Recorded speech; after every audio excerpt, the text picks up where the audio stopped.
Welcome back, Pistons fans. It is a very exciting win. Nail biting down to the last finish. You weren't sure if they were going to pull it out. Derrick Rose missed a bunch of shots down the stretch, and then he hit the huge shot that put the Pistons up. It was 95 to 94. Luke Kennard nails the free throw. Andre Drummond, he gets the tip in. And it looks like he ices the game, but apparently he didn't get the tip in, and he didn't ice the game. I do want to send a special shout out to Mr. TJ Warren for taking that awful three that hit the side of the backboard when he really didn't need to. So that was a huge moment for the Pistons. I see we do got some people in here now.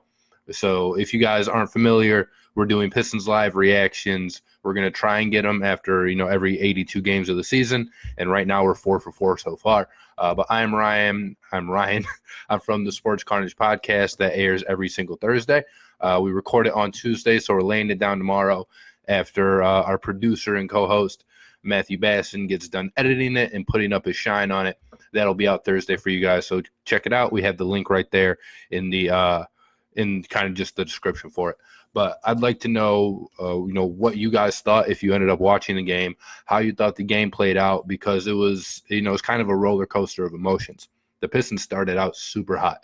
They had 20 points within the first 6 minutes of the game. So if you are a betting man and you bet the over, you were probably super excited when the game first got out the gates, because not only were the Pistons shooting hot, the Pacers were as well. So the Pistons scored 20 points in the first 17 minutes, or first 6 minutes, excuse me. And I think then the Pacers had 17 points at that time. They hit their first, I think, 5 shots, and they had 15 points on the 5 shots. So it was super efficient to get out the gate. The defense wasn't there, but kind of through the game, everything just slowed down. The Pistons still had problem with turnovers, which is a theme that you've seen in every single game this season. They were just able to pull this particular game out. They had 19 turnovers as a team, and that shouldn't ever get it done for you. But they were able to make stops when it counted, and they were able to make the shots, not even necessarily make the shots when it counted, because they didn't. They missed a lot of shots down the stretch, but they made more shots, or they forced more misses, obviously, than they themselves had makes. Close win, but we'll take it. Absolutely. We had the first 3 games. So this was a 3-game homestand. It was our first of the season. Before next game, we travel. Let me see our schedule here. So we started off, obviously, on the road against the Pacers, funny enough. And then we had a 3-game homestand where we lost to both Atlanta and Philadelphia. So coming into today, it was a win that you kind of felt like they had to have. I know it's early in the season, but you don't want to go over 3 on your first homestand of the year, especially not to open the season, because what that's going to do, obviously, is put a bad taste in the crowd's mouth, which will eventually lead to a bad crowd, and then you're not going to have any home court advantage going through the season, and you're going to lose more home games than you should. So getting that win tonight, I think, was kind of a really big deal for the Pistons to get them back at 500 before they do go on the road again to Toronto on Wednesday, and then they play in Chicago on Friday. So the next 2 games we do have on the road. So I'm happy they were able to finally pull out a win in front of, at Little Caesars Arena. Way too many turnovers, absolutely. Like I said, the Pistons have 19 turnovers, and that's one of the effects that you see with not even having not just Blake not out there, but Reggie as well. And not that those guys are the best, in the league at handling the ball or just taking care of it, because they're absolutely not. But you see the lack of ball handlers that this team has, especially when their 2 guys are out. Derrick Rose, as good as he's been this year, he had it was a regression game where you could definitely see it was coming, because there's just no way he was going to be able to keep up his pace of play. And in the game, and even throughout the season, if you could nitpick Derrick Rose's play, the area you would nitpick was the turnovers. He himself came out after the last game where he had 6, and he said, I don't feel like I've been playing well because I've been turning the ball over too much. And then tonight, like I said, regression game, shot 4-16, had the big shot at the end, but still, gave away the ball 4 times. Andre Drummond with 6 turnovers, Markieff Morris with another 4, so that's 14 of the and it looks like they just updated it. So 14 of the 20 that you had right there, which is a significant lack of ball handling. What's going on, Adidas? He wants to talk about the Pistons too. Whoops, he did knock off my live. I need you to get off there, sir. I appreciate you. And just kind of so far and away, it wasn't the Pistons' best performance of the year, but it was definitely their most gritty performance. I think everybody could say, because when things weren't going well for them, you could see them, finally start to have a little bit of dog in them. And when things weren't going their way, they kind of pulled up their britches on the defensive end of it and force some stops that was able to get the offense going at least a little bit, or even just keep the Pacers at bay when the offense was struggling. Hard to get excited about this team. They will continue to struggle without Blake. Trade Reggie. He is injury prone. Well, Reggie's hurt, so kind of good luck trading him now. And he didn't play tonight, so putting tonight's it was of course a win, but putting tonight's struggles on Reggie Jackson obviously doesn't make sense. But you can tell that there's a difference when he's not on the court, because if you're not starting Reggie Jackson, Dwayne Case has already come out and said, at least early in the year, he's not going to start Derrick Rose because he wants to limit his minutes. So that forces you to start either Bruce Brown at point guard or Tim Frazier, which, kind of regardless of what you think about Reggie Jackson, are way worse options at the one for you. Jim Wells need to cut turnovers way down. Absolutely. Philip North, Derrick Rose is fun to watch. Derrick Rose is very fun to watch. Like I said, he had the worst game of his short-lived Pistons career so far tonight, but there was no way he was going to be able to keep up the level play that he was playing at. I think he was averaging 25 points or 26 points through the first 3 games of the year on like a sky-high field goal percentage, and you saw all of that come down tonight. He shot 25% from the field, 10 points on 16 shots. He was able to distribute the ball nicely. He did still have 6 assists, but again, to go along with those 4 turnovers, that's not the assist-to-turnover ratio that you want to see, with a guy who's handling the ball so much. Toronto Raptors are next Wednesday night. Yeah, so we end the homestand. So if you didn't go to one of the first 3 games at Little Caesars Arena, you're going to have to wait a little bit longer. Their next game is in Toronto. Jim Wells, I really like Wood. That's probably the story of the game, is just how well Christian Wood was able to perform, given that this was kind of his biggest chance to shine, and he showed out. 3 for 3 from deep, 8 of 10 just from the field in general, 19 points, 12 rebounds, big plus coming off of that bench, and he gave us a really good 21 minutes of basketball. So if you were somebody that's kind of followed him through even like the summer league in the preseason, and you wanted him to make the roster over a guy like Joe Johnson, who the Pistons ended up cutting, or Kyrie Thomas, who's still on the team but might have kind of been that other bubble guy that they would cut, you have to feel pretty vindicated right now seeing Christian Wood, go out and just ball out tonight. He really looked like he was the best center in the NBA, and obviously that's not the case, but tonight you can't really find any type of flaw in his performance. Our starting center, Andre Drummond, he played really well too. 18 points, 18 boards. He had another 2 blocks. So even though he's not the best defender, in the world, he does have some defensive versatility where he's able to get blocks and steals. And while that's certainly not a measure that you're an all-world defender, what it does do for your team is usually it gives you those extra possessions that you might not get. And obviously, if you're blocking the shot, you're forcing a miss. So those are really nice things that Andre Drummond can do, besides just rebound and besides just, kind of put the ball in close to the basket. Drew is, again, 8 of 15 tonight. So another pretty efficient performance from him, but another 18 rebounds. And I don't know how many people really realize this, because I know Drummond gets a lot of flack here, but Drummond's one of the best rebounders that the NBA has really ever seen. Also adorable. Oh yeah, the cat. Where is he at now? Now he's hiding in his little couch corner, but he's there. He's there in spirit. He wanted to talk about the game. When's Grant Hill coming back? He's hot. I don't know when Grant Hill's coming back, but he's on Does he do the NBA TV broadcast? I know they don't put him on TNT much, except when there might be like a doubleheader. He might get some love in kind of that Chris Webber role.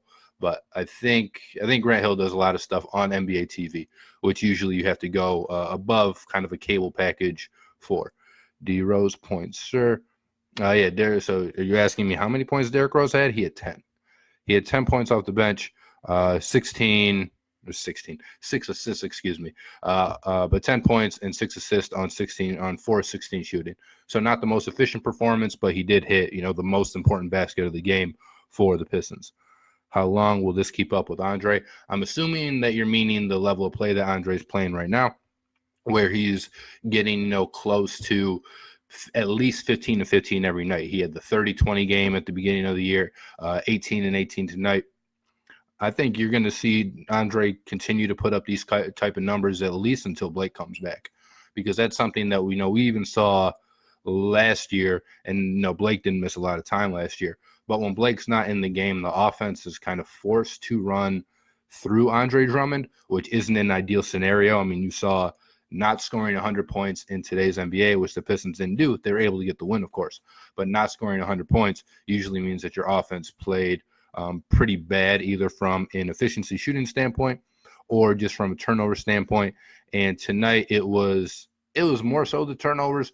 45% that the Pistons shot isn't great by any means, but it's also not like you're shooting 38% from the field or anything like that.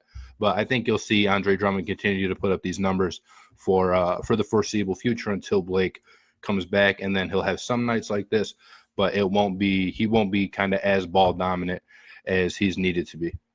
Luke should get Chauncey, nickname Big Shot Luke, who's it? Josh Lloyd from his Twitter's like Red Rock B-Ball or something like that, but he's a fantasy basketball podcaster with Basketball Monsters, and I think their podcast is Locked On Fantasy Basketball. He calls Luke Kennard the Duck. So I don't know why he calls him the Duck, but do with that what you will. If you like that nickname, maybe you can make it stick and just pretend that you made it up. Deep in the Pistons roster, we still didn't get much of a glimpse of Shea since acquiring him from the Lakers for Reggie Bullock. Yeah, I don't know if they're trying to stash him, but he's not a guy that's been able to crack the rotation one way or one reason or another just for the first couple games here. I mean, Shea and Kyrie Thomas have kind of been the odd man out. Everybody else played at least 10 minutes today.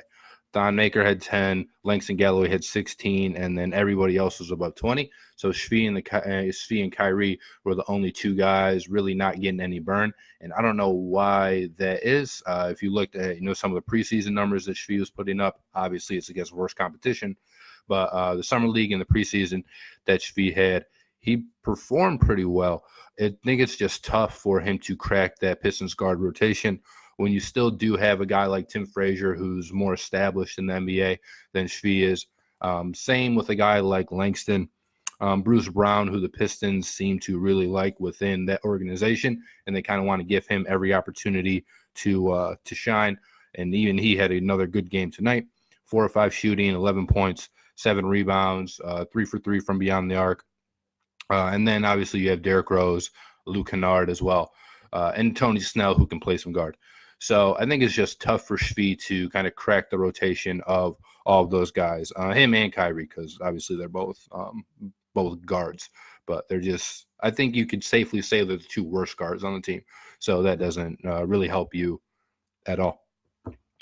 Other than that, I don't know that there was some huge takeaway from the game other than you saw what you really wanted to see from Christian Wood. That has to excite you, being that he can really kind of stake his claim as that backup center. He's probably going to be able to push Thon down the rotation. He played obviously double his minutes tonight, but when Blake does come back, Markieff Morris is of course going to be then relegated to the bench. Markieff Morris is he had a pretty good game, but he was in foul trouble. But he made kind of, I guess you want to say, the most of his shots when he was out there.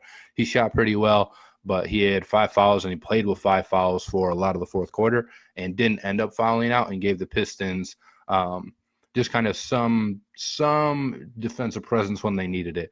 He's not even really like a good defender, let alone a great defender, But tonight they were able to buckle down in the fourth quarter, which was impressive for them.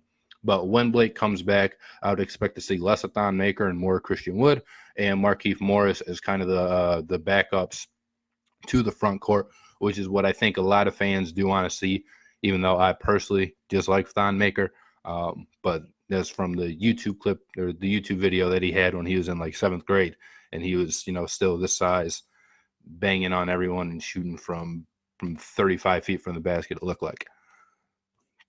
On Wednesday, when the Pistons play the Raptors, former Piston Stanley Johnson is a Raptor now. He is, and thank God they got rid of him. Stanley Johnson is one of the two Pistons that people miss the least, besides Josh Smith, of course. My bets would be Stanley Johnson and Kentavious Caldwell-Pope, who's played absolute garbage for the Los Angeles Lakers. He was bad for the Lakers last year, and this year he's been arguably the worst player that's gotten any sort of playing time in the NBA so far. But that's what we have for you guys tonight. I know not a super long video, but I did want to get on here and chat because the Pistons were able to pull out the win, and it's a bit happier video than we've done the last couple times. But if you guys do want to hear just more content from us, again, join us. We'll be going live after Pistons game, Lions games, Michigan State football. And then we'll be reacting to trades and things like that. So perfect example is tomorrow is the NFL trade deadline. And if the Lions end up making some moves, there's a good chance that you'll see one of us, one of me, Paul Dillon, or Matt from the Sports Carnage podcast. You'll see one of us on Facebook Live on Detroit Sports Nation, just kind of reacting, getting your guys' feel for it, and telling you what we think about it. If you want more content, we do put all of our live reaction videos on YouTube. If you go to YouTube, just type in Sports Carnage, and our video should pop up. Our page name is just Sports Carnage or Sports Carnage Podcast, one of the two. But type that into YouTube, you'll find us. Apple, iTunes, Podbean is where you can find the rest of our podcast. And look for us this Thursday. Make sure you hit the link in the description there. Like it so that way, you guys don't ever miss a post when you're just scrolling through your Facebook feed.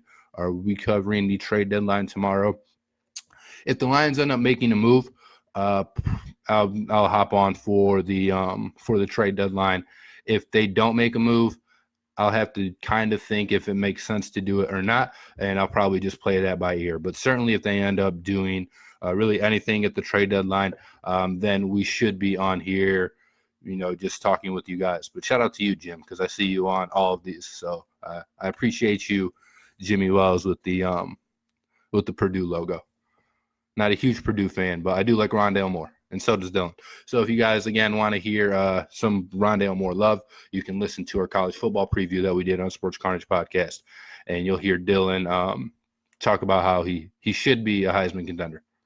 That was before the season. I don't think he feels the same way now. But Rondale's great. The Pistons, not so great, but, they won, which is great tonight. And Sports Carnage podcast, of course, always great. And then our beautiful fans, you guys, the greatest of them all. So thank you for taking the time out to join me tonight. I'll let you get to sleep. We all got work tomorrow. But have a good night and stay safe.